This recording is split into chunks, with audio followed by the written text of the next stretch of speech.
প্রিয় বন্ধুরা, আজকে দেখাবো প্রবাসীদের জন্য কিভাবে আচার তৈরি করে পাঠাতে পারেন সেই রেসিপিটাই। বিসমিল্লাহির রহমানির রহিম। আসসালামু আলাইকুম দর্শক, কেমন আছেন? আশা করি ভালো আছেন। আমিও ভালো আছি। দেশ ও দেশের বাইরের থেকে যারাই আমার এই ভিডিওটা দেখতেছেন তাদেরকে আমার রান্নাঘরে স্বাগত। আজকে দেখাবো জলপাইয়ের আচার কিভাবে 1.5 থেকে 2 বছর রোদে না দিয়েই আপনারা বাসায় রেখে খেতে পারবেন সেই রেসিপি। আজকের রেসিপি যদি ভালো লেগে থাকে লাইক কমেন্ট শেয়ার করবেন, সাবস্ক্রাইব করে দিয়ে আমার পাশে থাকবেন। যে সমস্ত বন্ধুরা ফেসবুক থেকে দেখতেছেন তারা ফলো দিয়ে রাখবেন।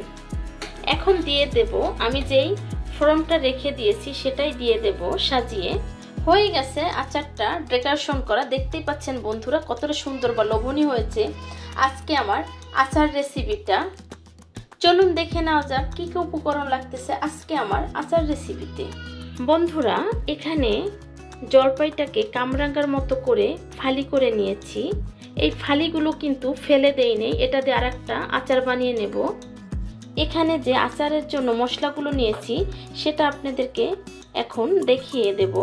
এখানে 1 চা চামচের একটু কম হলুদের গুঁড়া, 2 চা চামচ গুঁড়া মরিচ নিয়েছি এবং এখানে একটু পাপরিকা যে লাল মরিচটা আছে সেটাও আছে।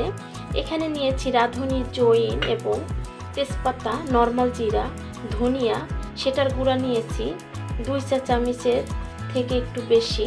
এখানে 2 চা চামচ আদা ছেঁচে নিয়েছি, রসুন ছেঁচে নিয়েছি আমি 3 চা চামচ। এখানে নিয়েছি 3 চা চামচ নিয়েছি পাঁচফোড়নের গুঁড়া, সরিষার গুঁড়া নিয়েছি 3.5 চা চামচ। এখানে নিয়েছি মেথির গুঁড়া নিয়েছি 3 চা চামচ। এখন মূল পর্বে চলে যাব।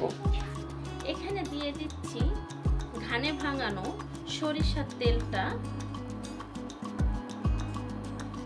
তেলটা গরম হয়ে গেছে। আচারটা আমি তো আজকের আচারের রেসিপিটা একদমই প্রবাসী ভাইদের জন্য, যারা দূর দূরান্তে দূর দেশে থাকে তারা কিভাবে আচারটাকে রেখে খেতে পারবে রৌদে দেওয়া ছাড়া বা জাল দেওয়া ছাড়া।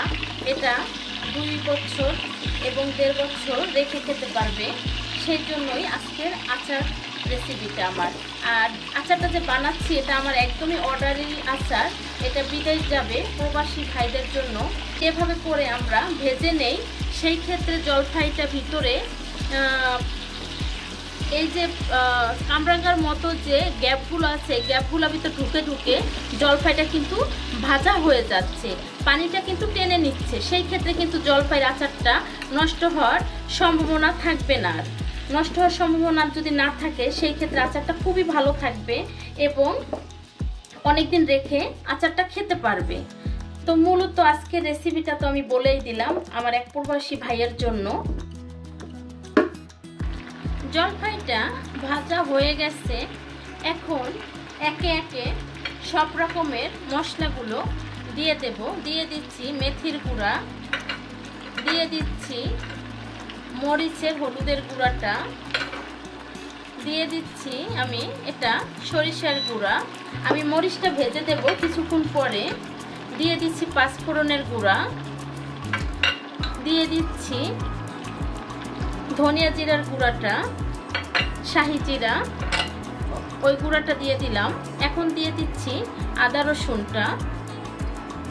এখন খুব সুন্দর করে এটাকে মিলিয়ে নেব এবং কষিয়ে নেব। আর এটাতে কোনো পানি যাবে না, ভাজতে ভাজতে আমি এটাকে শুকিয়ে নেব। তারপরে ভিনিগার দিয়ে দেব। বাদবাকি স্টেপ বাই স্টেপ আপনাদেরকে দেখিয়ে দেব আচারটা কিভাবে আমি তৈরি করি। এই পর্যায়ে দিয়ে দেব এখানে 1/2 কাপের বেশি 2 কেজি জলপাইতে সিরকা দিয়ে দিচ্ছি। আচারটা যেহেতু টক ঝাল মিষ্টি সেই পরিমাণে ব্যালেন্সটা যেন ঠিক থাকে সেই অনুযায়ী দিয়ে দেব চিনি। এখন খুব সুন্দর করে এটাকে মিলিয়ে নেব। এই পর্যায়ে আচারটা হয়ে গেছে। এখানে সরিষার তেল দিয়ে দিয়েছি। এখন এই পর্যায়ে দিয়ে দেব শুকনা মরিচ ভাজা হয়ে গেছে। এই পর্যায়ে দিয়ে দেব পাঁচফোড়ন। এখন দিয়ে দেব কিছু আস্ত রসুন। এটাকে খুব সুন্দর করে রসুনটাকে লাল লাল করে ভেজে নেব। তা একদমই শুকিয়ে নিতে হবে, এভাবে করে ভেজে ভেজে এই তেলটা লাস্টে যখন আচারের উপরে ঢেলে দেওয়া হবে আচারটাকে একদম ঠিক রাখবে। আর আমি যে প্রসেসিংয়ে আচারটা বানিয়েছি অবশ্যই আপনারা এই প্রসেসিংয়ে আচারটা ট্রাই করবেন, সেই ক্ষেত্রে আচারটা দীর্ঘদিন রেখে আপনারা খেতে পারবেন। আর মশলা যারা আচার বানান তাদের জন্য আমি সাজেস্ট করব কখনো সরিষা বা কোনো মশলা পানি দিয়ে আপনারা পেস্ট করবেন না, শুকনা যদি রাখেন সেই ক্ষেত্রে আচারটা বেশি ভালো থাকবে। এখন যে রসুনের আর পাঁচফোড়নের মরিচের যে তেলটা করেছি গরম, সেই তেলটা দিয়ে দেব আমি। রসুন আর যে শুকনা মরিচটা থাকবে সেটা পরে দেব। আমার আচারটা একদমই পারফেক্ট হয়ে গেছে। এরকম করে আচার আপনারা বানিয়ে সিজনলি জলপাই দিয়ে বছরের জন্য রেখে দিতে পারেন, সারা বছর খাওয়ার জন্য, এবং প্রিয়জনদের জন্য পাঠিয়েও দিতে পারেন।